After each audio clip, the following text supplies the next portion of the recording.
Hi, and welcome to the Product Launch Ignition video series. In this video series, I'm going to talk about product launches and take from my six-figure launches and so forth, and show you, all the mistakes that I made so you don't make the same mistakes as me, and how you can launch a successful product launch. So let's go ahead and get started. The first thing I want to talk about is kind of the idea behind all of this. One of my mentors said at one time, he said he would always use the phrase, "Don't leave money on the table." So the question to you is, how are you leaving money on the table? Now, if you don't know exactly what that means, this is what it means. Don't leave money on the table means, what are you doing or what are you not doing? What are you doing that can affect your profits in any way or lower your profits in any way, or what are you not doing, and so forth. So that's kind of the whole idea behind this video series is, launching product can be something that's very tedious if you don't know what you're doing, because there's a lot of things that are involved in launching a product. It's not just, okay, you got a product and launch it. There's a lot involved. So if you don't know what you're doing, then you can get lost amidst everything you need to do, and you could be losing money along the way. But with this video series, it'll help you find those holes and plug up those holes. Now, before I move to video 2 and start showing you how to plan a product launch, I want to talk briefly about this video series and give you a quick overview and how it all works. So let's go ahead and get started. Video number 1 is this video. And video number 2, I'm going to show you how to plan your product launch. You see, before you actually implement your product launch, you need to know what to look for. What does a launch entail? What kind of tools do you need? Things like that. So planning your launch is a very, very vital and important part of your whole product launch. Get it wrong, and you're going to lose a lot of money and leave a lot of money on the table. Get it right, and you might gain some of that back. Plug all the holes, and you might gain more. And you might achieve whatever you're trying to achieve, which is helping people, helping your customers, and in the end, profiting. Video number 3 is going to talk about server and web hosting precautions. Imagine you've spent months or years or a year creating a product, getting all the affiliates, getting everything ready, launching, and then crash.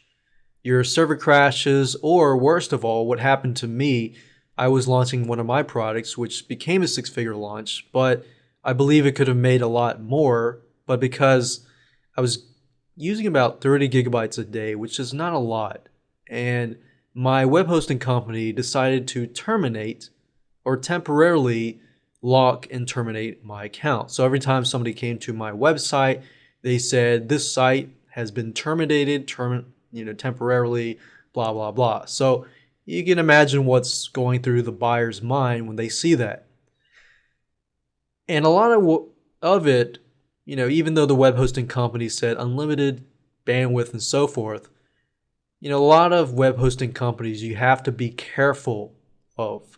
So over the years, I've found one web hosting company, and we're going to talk about Amazon S3, web hosting companies, and so forth, and how to protect yourself and prevent from a server crash or a termination. Video number 4, we're going to talk about finding and contacting affiliates. There's a right way to do that, and there's a wrong way to do that. And even though you contact people and they say, yeah, I'll promote, doesn't always mean that they're going to be able to convert a promotion into sales. And it all relates to your sales funnel and how your product launch is laid out and how your site is laid out and the ease of it and everything like that. So finding and contacting affiliates. But once you contact your affiliates, let's say that they say yes, I'll promote your product. Then what? Well, in video number 5, we're going to talk about affiliate promotional tools. The purpose of these promotional tools is to provide the affiliate who has a busy schedule with solo email ads, videos, and resources for them to use to promote your product. You see, an affiliate, because they're so busy, they're most likely not going to have time to set up an account and this and that. They do have time to promote your product, but if you give them pretty much a kickstart, set up everything for them, and give them a head start, then make it easy for them and they'll promote your product easily. That's why we need promotional tools. Video number 6, we're going to talk about contests. Do you need a contest or you don't need a contest? Some people do, some people don't. Sometimes it doesn't really matter. And we'll talk more about that in that video. So it really depends on your product in itself. Video number 7, we're going to talk about pre-launches. The purpose of a pre-launch is to build curiosity. You see, if you just launch a product and that's it, people don't even know it's coming. But if people do know it's coming, then you have time to pre-launch it. You have time to build curiosity. So let's say, for example, somebody tells you a week in advance, hey, we're going to go to so-and-so's party. So a week in advance, you have time to plan. You have time to, clean up your hair and so forth. But if somebody says, hey, so-and-so is having a party today, but you've already planned your day and so forth, you might not be able to go to the party because you already have a plan. That's the case. As you can see with this analogy, it's better to pre-launch than to not pre-launch because you're losing a lot of money and you're leaving a lot of money on the table and a lot of profits and the ability to reach more people. So whether you look at it as profits or helping people, you're still losing out. Video number 8, we're going to talk about the big launch day. Now, the big launch day is really the starting point. It's not the end. Product launches or launches never end. The method of the snowball effect is very powerful, but you have to use it correctly. You have to use the pre-launch and the launch combined to use the snowball effect. I've used the snowball effect and it's really, really helped a lot. It's helped bring in a lot of profits. Video number 9, we're going to talk about the follow-up. The purpose of the follow-up is to help stragglers, people who are sitting on the fence, who don't really know if they want to buy your product, help them figure out if they want to buy your product. Give them a extra push. Now let's talk about the tools that you're going to need. Fortunately, we've pretty much laid out everything that, how it works and what you're going to need. But in specifics, you're going to need a plan. So we're going to talk about that in video number 2. You also need good web hosting. I'll talk more about that in video number 3. And you're going to need time and money. This is not a get-rich-quick thing. Even though I've had a lot of product launches and I've launched successfully, I've had a lot of fail launches, but I've had a lot of six-figure launches. Time and money, you're going to need the time before you pre-launch. If you don't have the time, then I would say you need to make time. Make at least from the point that your product is done and everything is done, the affiliate promotional tools are ready, you need to give at least 1 month in advance to your affiliates so that they can plan ahead. One thing I've noticed about a lot of people is they launch a product and they email the affiliate assuming that the affiliate should promote it today. That's wrong and that's unfair to the affiliates. You also need a push forward attitude of perseverance. This is not going to be super easy. It's not going to be super hard either, but it's going to take time and money, and you're going to need perseverance. You don't have perseverance, you're not really going to enjoy product launches and launching your product. But if you do, and you come this far, you created all your products, then you should have that attitude. So with that said, let's move on to video number 2. Let me show you how to plan your launch correctly so that we can fill in all the holes as much as possible so you don't leave any money on the table and you're able to reach as many people as possible. Hi, and welcome to video number 2, planning your launch. This video is a little bit longer than the other videos, primarily because There's a lot more content and we're going to try to cover as much as possible. So feel free to pause this video at any time, but let's go ahead and get started.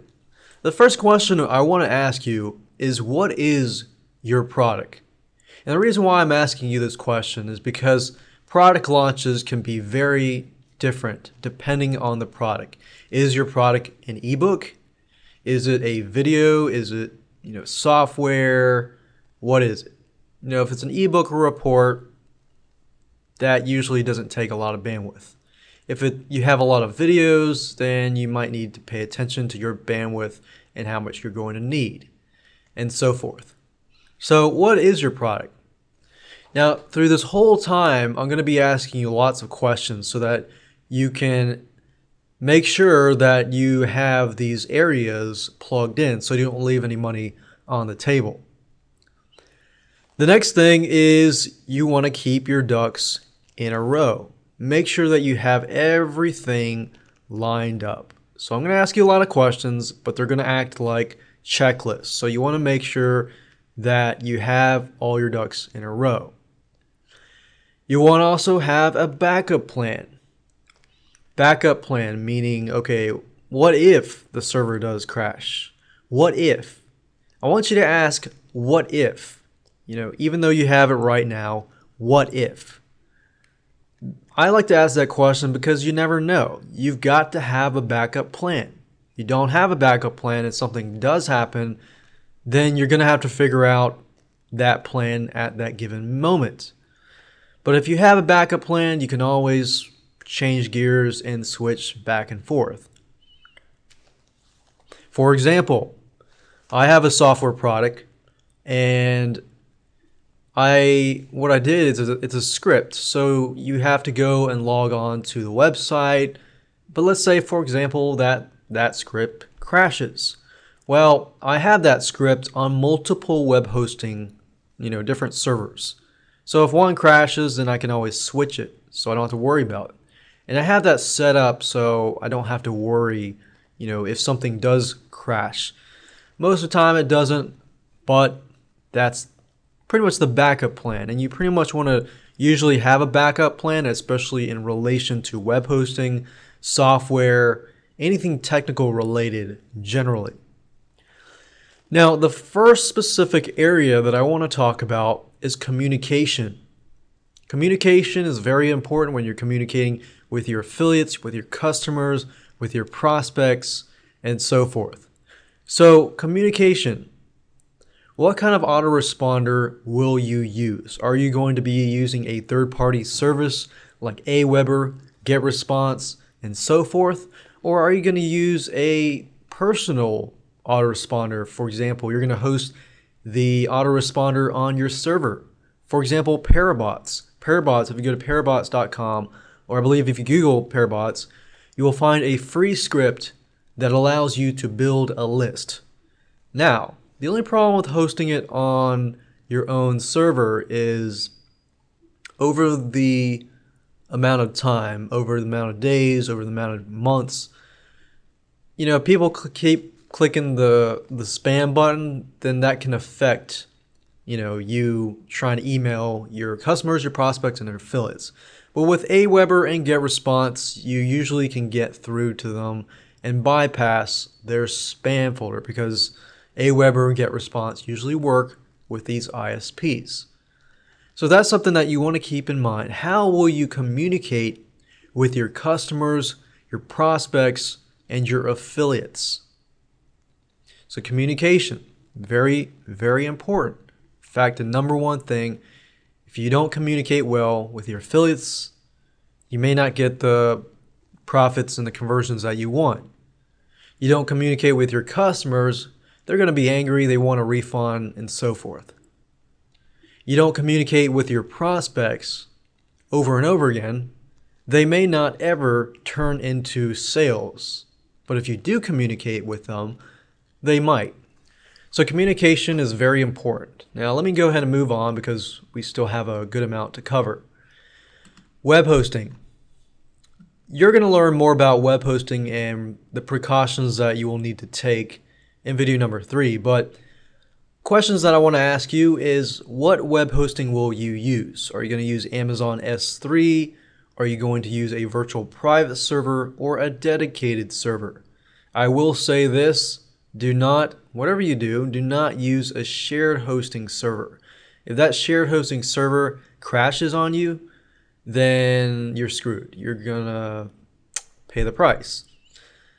You don't need to go all out and get a dedicated server. You can if you got a lot of software and videos, big files and so forth, or you can use Amazon S3 as well. But I'm going to show you ways to go about the system so that you pay less than what you would pay with Amazon S3 and get a pretty good deal. Who can you contact if something goes wrong? If your server does crash or Amazon does crash, who can you contact if something goes wrong? So you want to do your research beforehand so you know who to contact. And most importantly, ensure that they respond to you fairly quickly. So I would say even test them out beforehand before you launch the product to see how fast they respond. Because you can tell a lot about a company on how fast they respond. If they take 3 days, 4 days to respond, you might want to change web hosting servers. Next question I want to ask you is, how much bandwidth do you need? Remember how I asked you what is your product? Well, this is the reason why. If you have a lot of videos and have a lot of software or big files, you need to figure out exactly the total amount of your megabytes or gigabytes. So let's say, for example, that I have a video product and it's 100 megabytes. 10 people download that, that's about almost a gigabyte. So if 10 people downloaded a 100 megabyte file, and then you take the megabyte total, multiply it by the potential amount of people that may buy the product. So if you have, let's say, 1,000 people come in, then that's 1,000 times 10 megabytes, convert it to gigabytes, and you get whatever bandwidth you might need. Now, bandwidth includes whatever you upload and whatever you download. You're also going to have to figure out how much RAM do you need. RAM is basically like memory, and how more RAM you have, the more memory. Now, I'm not talking about space. I'm talking about how fast your server can deal with certain processes and things like that. So we'll talk more about that in that web hosting video in video number 3. Let's talk about the sales funnel. Sales funnel is pretty much very, very important. It's like the middle part of your whole product launch. Now, if you don't know what a sales funnel is, a sales funnel is the starting point where the customer comes in up to the end where they get the products, you email them and so forth, and they go through, they pay. That's your sales funnel. So your sales funnel is very, very important. First thing is, how are you going to set up your sales funnel? Is your sales funnel easy for your customer? Or does your sales funnel create confusion? Now, in terms of sales funnel and how to set it up, it's actually very, very easy. I'd say if you get access to a software like a membership script, then you'll be able to set up your sales funnel easily. Now, if I were to recommend a software or shopping cart membership script, I would recommend Amember Pro. I personally use Amember Pro, and I know a lot of guys and a lot of people that use Amember Pro, and over the years it has been great because you can go from setting up your site, securing your site, adding a payment processor into the shopping cart, the Amember Pro, getting people to download your products and so forth. So you need to think to yourself, what is your sales funnel going to look like? And pretty much the solution to that is getting good shopping cart or membership script software. Wishlist is another good software if you want to use WordPress and so forth. So those are the questions that you need to ask yourself and answer them. What kind of software or shopping carts are you going to use, and how will people get your products, which is very important. If you don't have it set up so that your customers buy the product and they get the products immediately after payment, you're going to look at a lot of refunds on your hand. Next thing I want to talk about is affiliates. How will you find and contact affiliates? And that's what we're going to talk about in the future videos. How do you find and contact affiliates? That's going to be pretty easy if you do it right. The next thing I want to talk about is affiliate networks and affiliate software. What affiliate software or network are you going to use? Amember Pro does integrate with ClickBank. And so if you want to use ClickBank, for example, ClickBank I would actually highly recommend, primarily because a lot of people can go in, promote your products, make sales, and ClickBank will pay them money, and you don't have to worry about paying your affiliates on time and so forth, which you can save a lot of money if you don't use ClickBank, but you could lose a lot of money as well because it's trade back. It's a trade-off because a lot of affiliates want to get paid on time, and they can't get paid on time unless you use ClickBank affiliate network. Let's talk about the 80-20 rule. You need to figure out which affiliates will bring in more profits. Those are usually the 20%, the top 20%. Find out who those affiliates will be, study your affiliates, and focus on your affiliates. You could even put in a special thing like, okay, you make this many sales, I'll bump you up to this much percentage, and so forth. So which affiliates will bring in more? I have found with product launches that over the years that most people, it's usually the top 5 out of 200 affiliates usually bring in 80% of the income.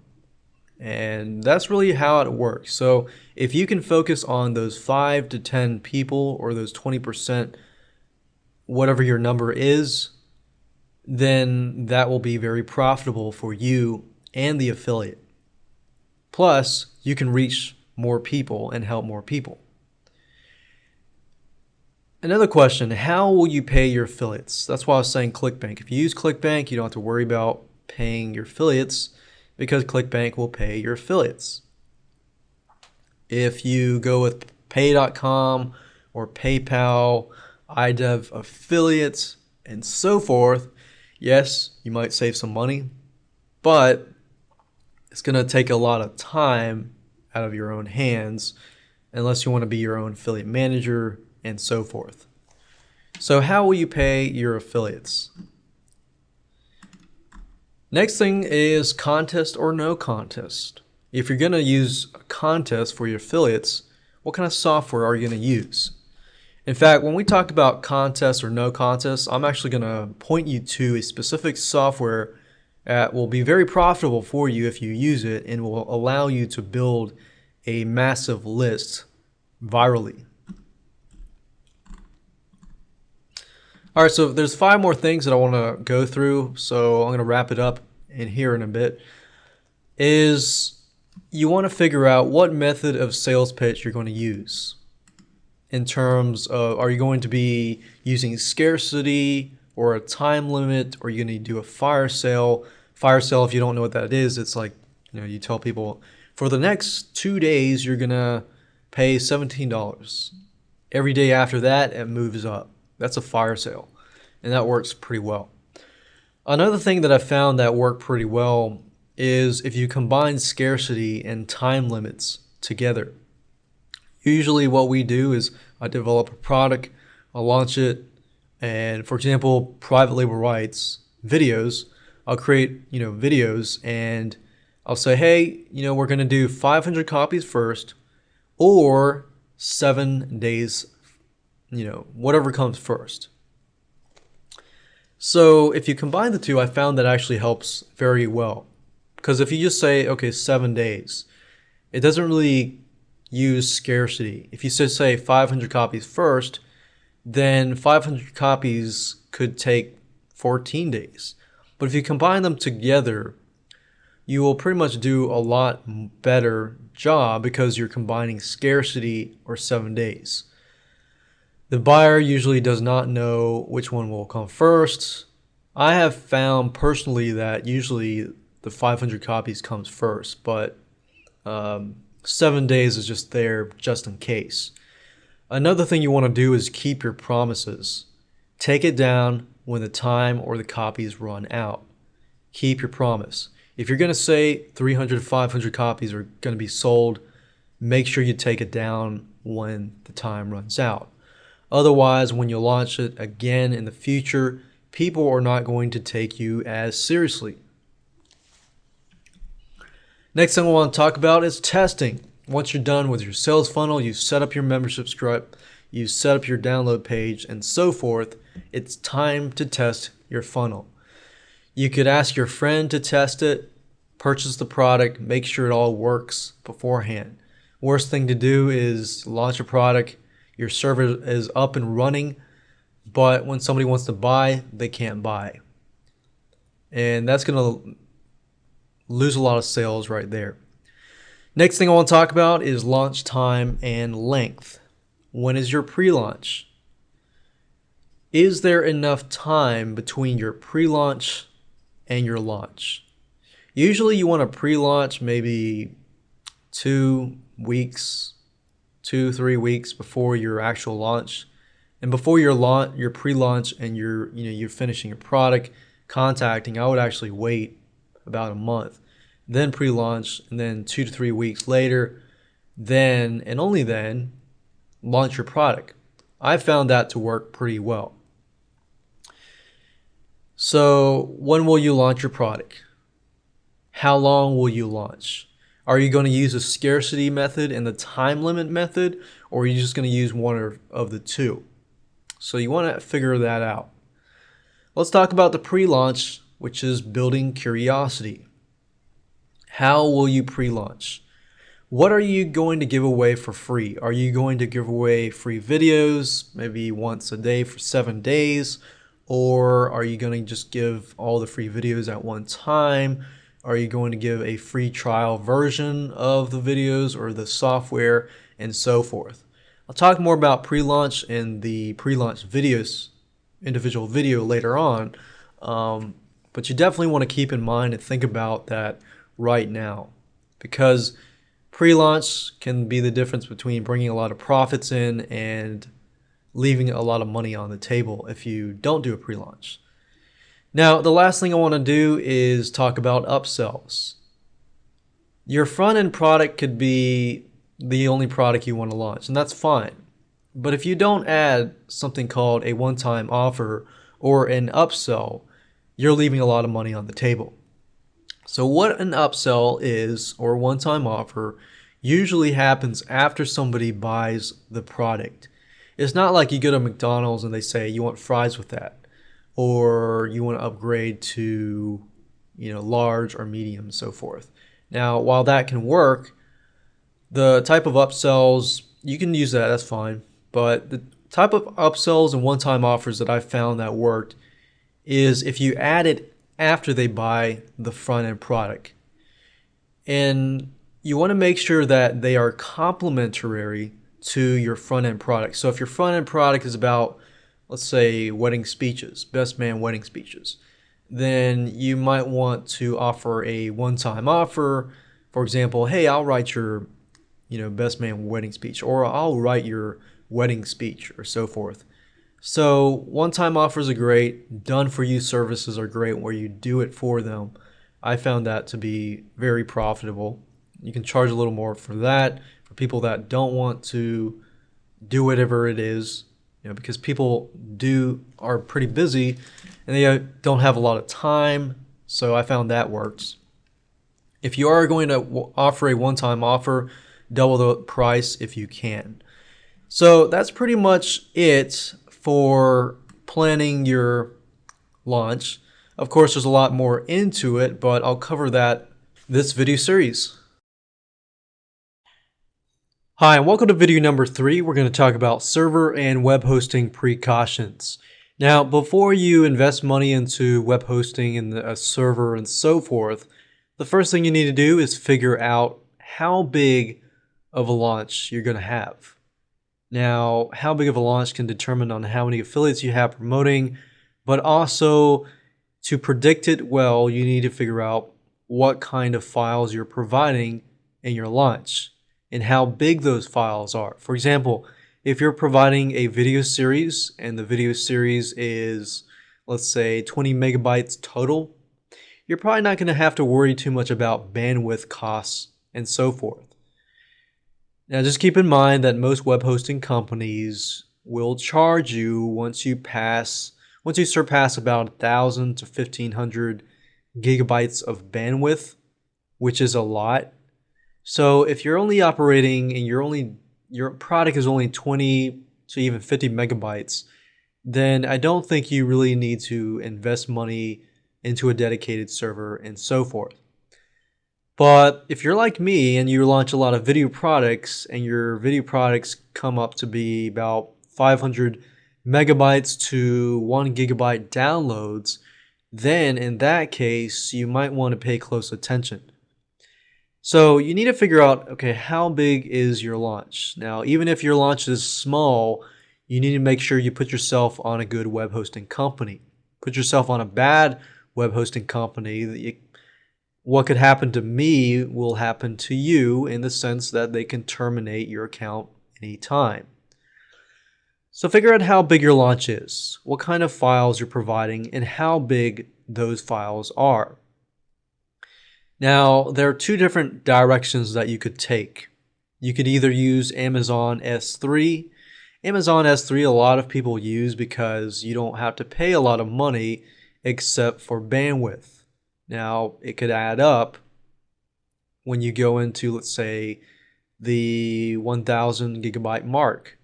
As you can see here with this screenshot with Amazon S3, it's 0.14 cents per gigabyte.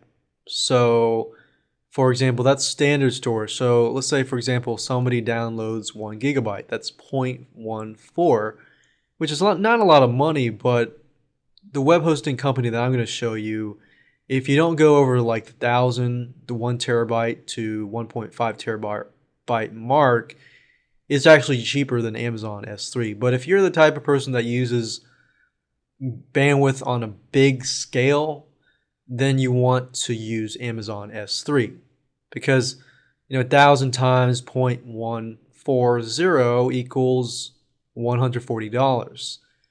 So I'm going to show you a site where you can just pay $90 a month and get a lot more bandwidth. Now, so Amazon S3 is an option for you if you want to use. Another option to use is servint.com or servant.net actually. So if you go to the site, Servint, as you can see here, and you click on the products tab and you go directly to their enterprise VPS, which is their lowest packages. These are actually pretty good packages. As you can see, the first package, they give you 50 gigabytes of storage space and 1 terabyte of monthly transfer. That means you get 1,000 gigabytes of bandwidth. So if you're operating on anywhere from 20 to 100 megabytes, then you could get this package because you're not going to get a whole lot downloads unless you sell, 10,000 copies or so forth. Signature VPS is what I have, and I've used it to launch many launches, and it's done actually quite successful. The bottom line is, ask yourself, what do you need? If you don't need a lot, then go with the Essential VPS. If you do need a lot, then go with the Signature VPS. But one thing with Servant that I have loved over the years is their support.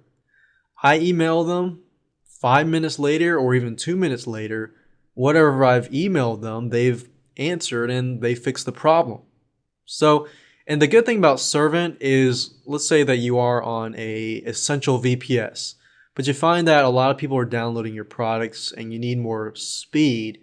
you can always ask them to upgrade you to the signature VPS and so forth. So if you're launching, you can always go with the ultimate VPS, and then you find that you really don't need it. You can always ask them after the launch to, go from the ultimate VPS down to the essential VPS. So Servant is very flexible, and I've used well over 45 web hosting companies and found that many of them simply crash. And I've even run a web hosting company, and now I use Servant because when they add you to the server, they give you what we call a VPS. So if somebody else crashes their server, it doesn't crash your server. If you go with a site like HostGator.com and you go with their shared monthly or reseller accounts, if somebody crashes a server, then your site's going to go down. So that's why you want a VPS, not a shared account. Now that we have discussed that, let me talk about one last thing. Don't put everything into one basket or one server. The key to getting your server and keeping it live is to use multiple servers or multiple locations. One thing I've learned over the years is to have your sales page on one server, your images on another server, and the files that people are downloading on another server. Now, this might be a little bit overboard, but using this specific method has really helped me to have no crashes whatsoever at all. And we had one site that received almost 1 million hits, and it was a 6-figure launch. It was a very good launch, but we received almost 1 million hits within a week span. And doing so, we use the same method. The front sales page is on one server, images are another server, and downloadable files is on another server, and it all worked out. It was always up, and it was always up and running. And obviously, make sure you renew your domain name, because your domain has a lot to do with it as well. If your domain name expires, then you're screwed. So in terms of web hosting, make sure you follow these precautions. Make sure that you email your hosting support and payment processor before the launch. And that's what I always do. I email the hosting support, tell them, hey, I'm having a product launch. So I just want to make you aware of that. And email your payment processor as well, whether it's ClickBank, whether it's PayPal. Tell them in advance, hey, I'm going to have a lot of sales come in, so it doesn't shock you or anything like that. Because PayPal, I found, if you launch a product and they see a spike in your profits and so, they might lock your account. But usually nowadays when I tell them that, they put a note in there, so if there is a spike, they know why. So make sure you follow these guidelines, your web hosting, make sure your web hosting support knows, make sure that they email you fast if you do choose to use another web hosting company. But be aware that many web hosting companies, especially the ones that promise unlimited plans, I would highly likely stay away from those web hosting companies, because when you're putting all your eggs in that web hosting company and you trust that web hosting company to keep you up, you need to make sure they're legit. And if they're offering you all these unlimited plans, I'd highly recommend that you stay away from those companies. So with that said, this specific advice should help you and should help prevent any web hosting crashes in the future. Not exactly guaranteed, but if you use Servant, I guarantee you that their support is phenomenal. Hi, and welcome to video number 4. We're going to talk about finding and contacting affiliates. Now, there's a right way to contact affiliates, and there's a wrong way of contacting affiliates. One tip that I can give you right now is to contact people in your sub-niche, not in your general niche. Let's say, for example, that you are selling a product and your product deals with wedding speeches. In specifics, best man wedding speeches. Now let's say, for example, that you happen to find a blog on weddings, but it's not necessarily about wedding speeches. It's more about, how to find your best wedding dress. Now, it is in the same niche, and it's a possibility that this person that has this blog or lists about wedding dresses may have people on there that may say, oh, okay, well, best man wedding product. That might help. Well, that might convert into maybe a few sales here and there. It's not exactly super targeted. And the person that's writing the list, writing the blog and has the list, they may or may not say yes. Now here's a method that you probably want to use. That way you can save time. Contact the people in your sub-niche. That's it. Contact the people, let's say, for example, that are writing blogs on best man wedding speeches. Or even wedding speeches. Doesn't have to be best man wedding speeches. But it has to be some sort of thing related to wedding speeches.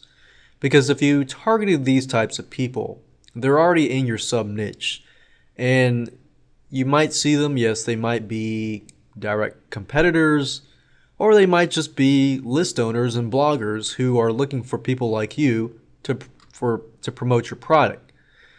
Now, when you approach these people, there's a specific method that I use that happens to work very well. First, you need to build a relationship first. Don't go email them and say, hey, I got this awesome product that's going to fit your list. Well, that might help a little bit because you're in the same sub-niche. That's not exactly, you're not going to rub them right. You might rub them wrong and they're just not going to reply to your email. So the first thing, build a relationship with them first. How do you do that? Well, one way to do it is to sign up on their list. Target specific people who have lists or blogs. Respond to their blog or respond to their email address. Say, hey, I noticed that you wrote an article on wedding speeches. I really like that. Ask them a question. Once they respond to your email, then you can build a relationship with them. So, in other words, when you email them, try to get some small talk going first. And then you could say, hey, how can I help you? Don't ask them to do something for you first. Do something for them first. And then you can later, after you've had a few chats here and there, you can say, hey, I got a product on best man wedding speeches. I noticed that you had a blog on wedding speeches. I liked it. I enjoyed it. Here's a link to my product if you want to review it and so forth and see where that goes. Because the one biggest mistake that people make is when they contact, just imagine somebody random contacting you. You don't know anything about them, but they say, hey, I need you to promote a product. Your response is probably going to be, I don't really know you. But if they contact you and they're on your list, that's one step above the person that doesn't know you. At least they're on your list and at least they're contacting you. They're a subscriber of your list and they say, hey, I really enjoyed this, and this, and so forth. So that's a good way to build a relationship first. Now what I want to do is go to Google and show you how to find affiliates. So one thing I do is I go to Google and you want to figure out the most general keyword you can. So I'm going to type in wedding speeches. And then next to it, you want to put in quotations, subscribe here. Click on search. And what this enables us to do is find people with lists or blogs and so forth. Another thing you can do is, because your goal here is to find people with lists, and you can create a separate email account if you want to. But you go through and you try to find somebody with a list. Follow me on Twitter. You can follow them on Twitter. You can sign up on their list and so forth. sign up for our free newsletter. So sign up, put your zip code, put your email address, and so forth. Now, some of these are big sites, so you got to keep that in mind. Some of these are really big sites, and they might not be open to doing a joint venture with you. So another thing to do is figure out what sites are about medium size or even small size. Most of those people are more open to doing a joint venture with you. Another keyword to use is subscribe to. So replace this here with subscribe to. That enables you to find Google to help you find everything related to wedding speeches, but somebody who is trying to build a list or has a list. Another keyword is join list. And the last keyword that I normally use is join my list. So as you saw, the first two got better results, but after you've gotten as many pages as you could, then you can move on to a different keyword and so forth. So the whole idea of this is to find everybody related to wedding speeches who is trying to build a list. If they're trying to build a list, that means they have a list, and they have a list of subscribers, which means that they are a good potential and good person to build a relationship with and get them to promote your product. As you can see, it is kind of time consuming, but it is pretty powerful, and it enables you to contact people who would be good candidates to promote your product. Hi, and welcome to video number 5. We're going to talk about how you can go about creating promotional tools for your affiliates. Once you have an affiliate say yes, then what? Now it's time to provide them with the necessary promotional tools. And the reason being is because most affiliates are very busy, and if you provide them with promotional tools, they can take the emails, take the videos, take the Google AdWords written ads, and then tweak them as they wish to their own liking. So it pretty much is a provided tool or email or whatever that they can use and get started with. Not everybody is going to use the same exact email that you provide, but they're going to use that as a starting point. So one thing before I want to get started is say it would be wise for you to do a small test, or at least get some people to review it and make sure that it is something that is going to convert. Now, instead of talking about how to write email promos and so forth, I want to provide you with and point you to a resource that you can use right away. In fact, if you go to emailpromosexposed.com, it's Michael Rasmussen's product, and if you go to that site, it'll go directly to this thank you page. And as you can see, you can get free instant access to these videos that show you how to write email promos. Now, in terms of banner ads, I would recommend a site called $20banners.com, as you can see here. And you can go to other sites like warriorforum.com and look in their section on hiring graphic designers and so forth. You can go to Digital Point forums to find people and so forth. You don't have to use this site, but I wanted to provide this site to you as a resource if you chose to get some banner ads created. Now, in terms of email promos, if you feel like after you've watched this video series you still want to get somebody else to write the email promos, you can do that. You can go to guru.com. There are tons and tons of people that are good at writing sales copy. So you want to look specifically for sales copywriters.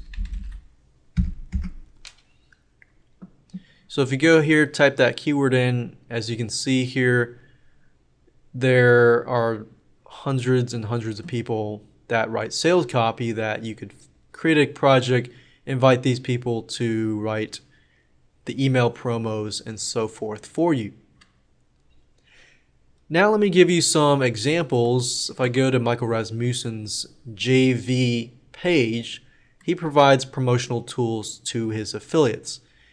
Now, as you can see, he provides affiliate links, text links, email copy, signature ads, pop-up codes, cover graphics, email solo ads, as you can see here, signature ads for forums, pop-up codes, cover graphics, banner ads, and e-zine ads, sponsor ads, safe list ads, pay-per-click, Google AdWords ads, and much more. So this is just an example of what you can provide. You don't have to provide everything, but at the bottom line and the basic, you need to provide at least the affiliate link, email copy, signature ads, and banner ads, and possibly pay-per-click ads. That's basic. Another example is I'm going to use Russell Brunson's .com secrets, his affiliate page here. As you can see with the affiliate page, he tells you, okay, we're paying 50% on the front end sale and 30% on the one-time offer. So he makes it pretty clear as to how much he is paying you. He's also providing you with email, form signatures, text links, or email ads, form signatures, text links, blog reviews, articles, and thank you pages. So that is pretty basic at the basic level. You can provide just emails, at least, and articles, and so forth.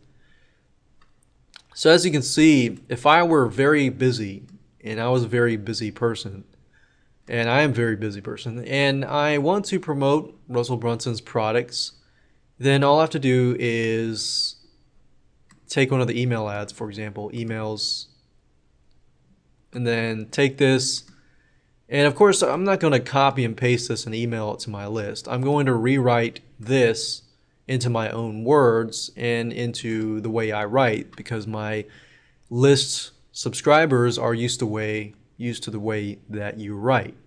So as you can see, you're providing tools that are actually converting to your affiliates, and your affiliates can use these tools and tweak them and convert the prospects that they're sending into sales. So what you're doing here is you're pretty much providing promotional tools to make life easier for your affiliates.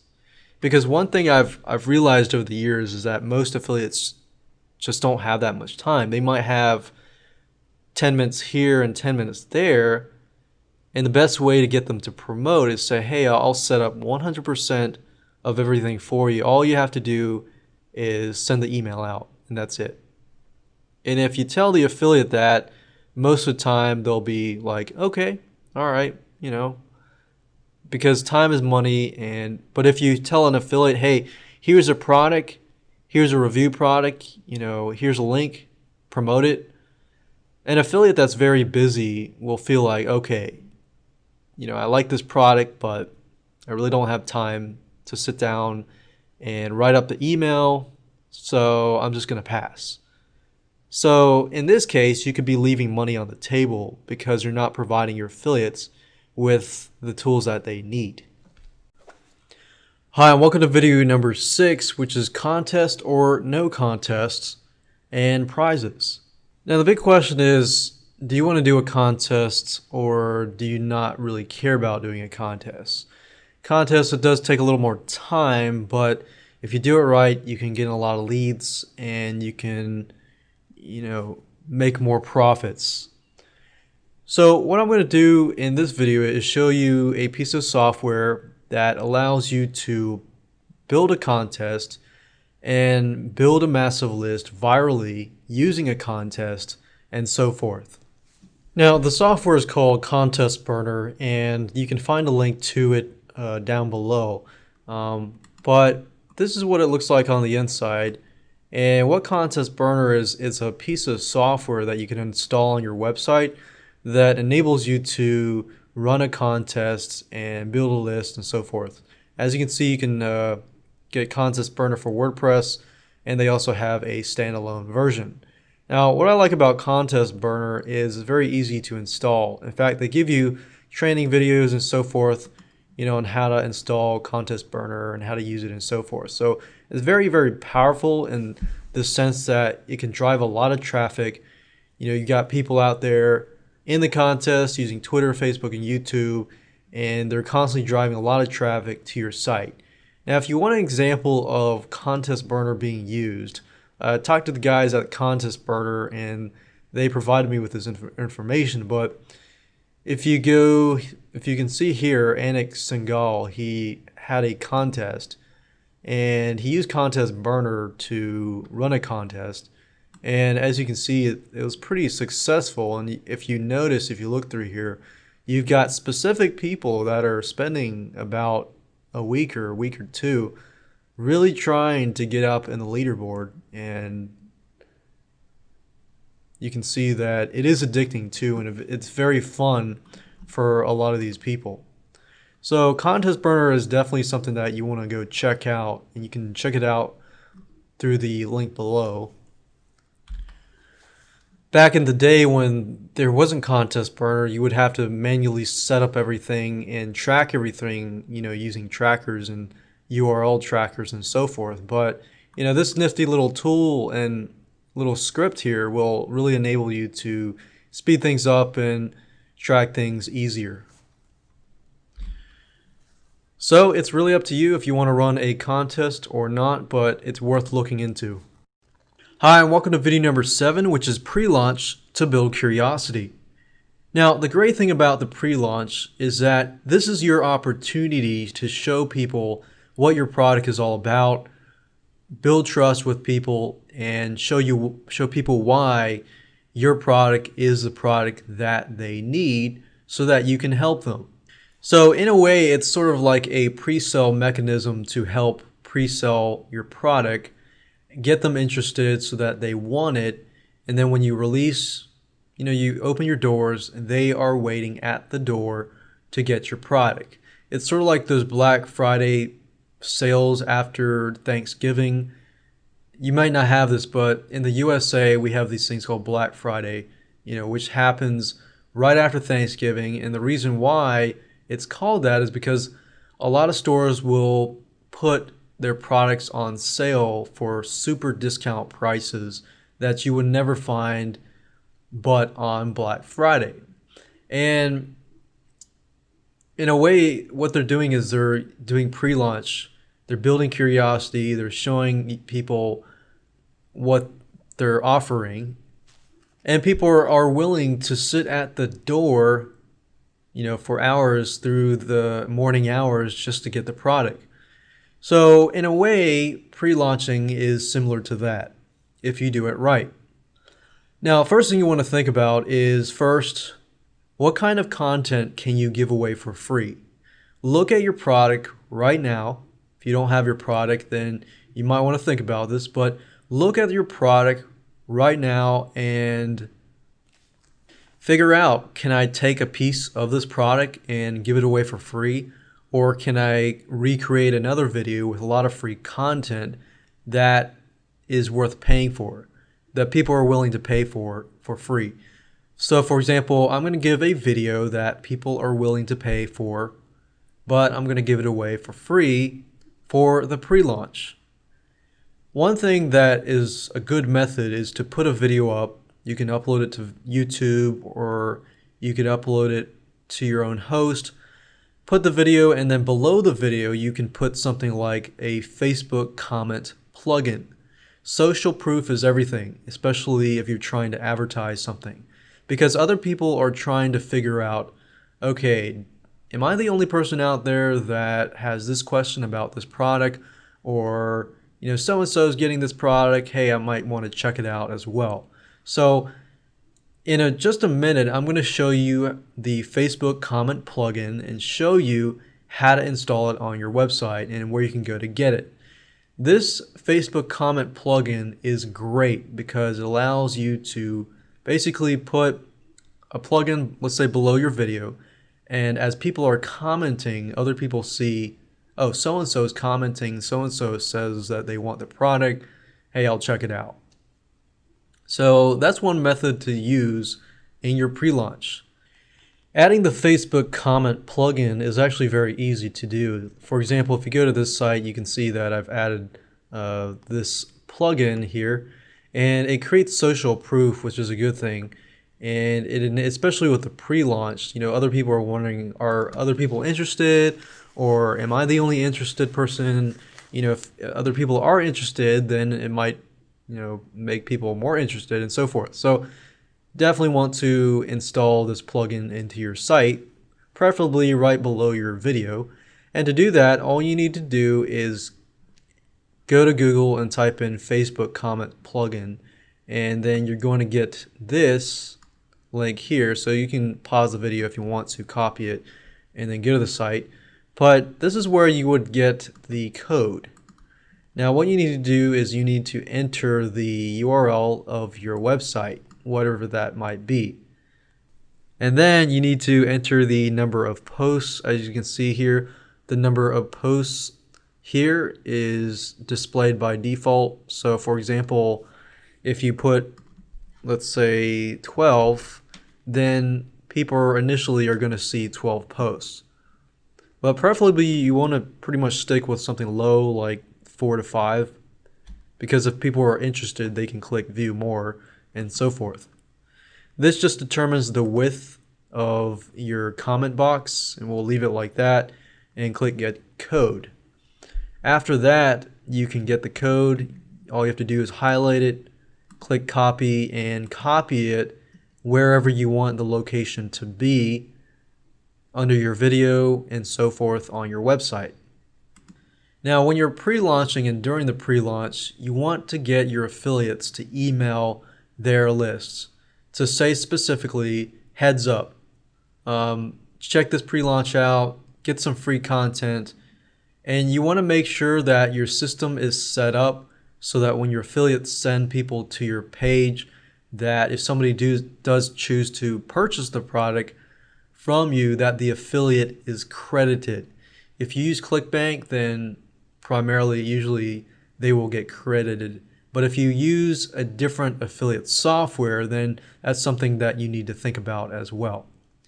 So get your affiliates to email out, get your affiliates to blog about the upcoming launch so that people can see why they will want to buy from you by you providing good free content, and the content must be something related to your launch, and it must be something people are willing to pay for.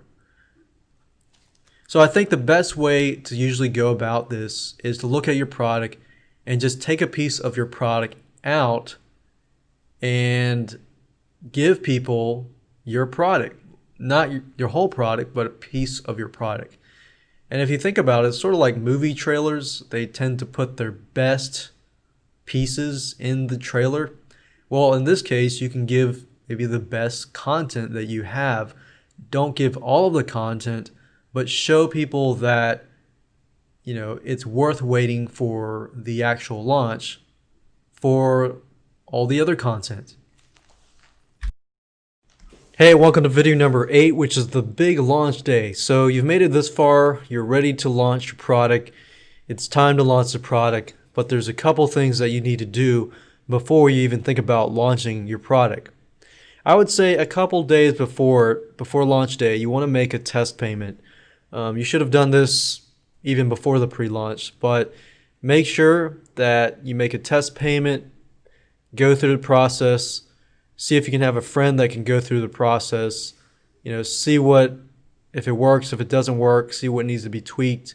Because the worst thing that could happen is if you do make a test payment, let's say a couple hours before the launch, and it doesn't work. It just creates panic, creates lots of stress for you.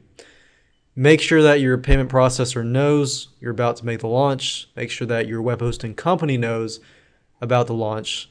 Make sure that everything is ready and your affiliates are getting credited. And you want to do all of these test payments and tests and make sure that everything works. Now let's talk about the snowball effect. Snowball effect is very powerful and it needs to be used as soon as you launch the product. The best method to use is, let's say, for example, that you launch a product and then within the first hour, what I want you to do is document, document. Pretty much document all the sales you made in the first hour and write it down. So within the next 12 or 24 hours, document, how many sales you're making, what the conversion rate is, and so forth. Because what you want to do is after the first day, contact your affiliates. Say, hey, we noticed that it's making this percentage in conversion rates, making 5% conversion rate. The first hour we were able to make 100 sales, or 50, even if it's 50 sales, or even if it's 30 sales, you just got to document. Keep an eye on the server, make sure that the server is okay and that everything is okay within the first 24 hours. With a snowball effect, however, you want to keep contacting your affiliates, maybe every other day or every day. Keep them in the loop so that they know, and that'll help them do whatever they need to do to increase conversions. Because if you don't keep them in the loop, they don't know what's happening. They don't know if it's working or not. All they can do is see it on their end. Keep contacting affiliates. Keep feeding your customers. What I mean by feeding is, okay, the customers come in, then what? Make sure your autoresponder, welcomes them, gives them the product downloads, and so forth. And keep talking to your list. Build a relationship with your list. Provide your list with educational material plus with other sales promotional material as well. So you want to keep a balance and build and feed your list. While that is happening, you want to email your prospects, keep providing your affiliates with more resources, do split testing, tweak it, see what converts, see what is helping, and so forth. Basically, the whole idea is to keep the momentum going. After the first 24 hours, I'd say 3 days in, see how many sales you've made, see how many sales you could perhaps tweak the sales page and so forth. Keep contacting affiliates. This is actually the best time to begin to contact affiliates that were perhaps on the fence earlier. You can approach them, say, hey, so-and-so, one of my affiliates, he promoted it. Within the first 24 hours, he made such and such 5% conversions or whatever earnings per click, whatever measurement that you are using. Constantly contact affiliates. Then if you can find a JV broker, see if they're interested. Because if you do have the statistics and your product is converting well, this is the best time to approach people. But you have to keep doing it. Document the 24 hours, 3-day period, and the 7-day period. Then after that, do it about twice a week. Keep documenting it and updating your affiliates with as much information as possible. And see what you can give your affiliates that will help them convert prospects into customers. Because if you can focus primarily on this, then you're using the snowball effect, and then you are using that momentum to keep going. Because the thing is, there's a lot of people, when you promote a product, there's going to be a lot of people out there who have seen your product, but they don't know if they really need it. So your goal is to keep the momentum going so that you can reach these people. I know the idea is very simple, but the key is to document and to continue to approach affiliates and to continue to communicate with your customers.